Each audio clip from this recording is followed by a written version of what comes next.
কালকি প্রভাসের যে নতুন সিনেমাটা এসেছে কালকি, এই সিনেমার বক্স অফিস কালেকশন, একদিনের বক্স অফিস কালেকশন কত আপনারা চমকে যাবেন যদি বলি। একদিনের বক্স অফিস কালেকশনটা আমি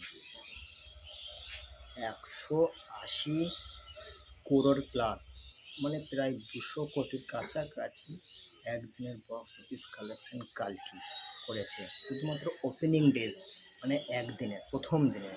এবারে ভাবুন, এখনো তো বাকি আছে সপ্তাহ, মাস, কতদিন চলবে হিসাব নেই। তাহলে কি করবে একবার দেখুন। একবার কালকি সিনেমাটা রেকর্ড ব্রেকিং ইনকাম করবে। তার কারণ, কেন ইনকাম করবে রেকর্ড ব্রেকিং সেটাও বলি। এখানে আছে অমিতাভ বচ্চন, এখানে আছে প্রভাস। তাহলে এই যে বড় বড় মুখ, বড় বড় স্টার এরা আছে, এই কারণেই তো, তাই না? আর মুভিটা যে ঘ্যামা হয়েছে সেটা আমি দেখিনি, লোকে বলছে মুভিটা ঘ্যামা হয়েছে। যখন দেখবো তখন বুঝতে পারবো যে মুভিটা কেমন হয়েছে। যাই হোক, কালকি সিনেমাটা একদিনের বক্স অফিস কালেকশন 200 কোটি প্লাস করে ফেলেছে, মানে 180 কোটি প্লাস, প্রায় 200 কোটির কাছাকাছি ধরুন না।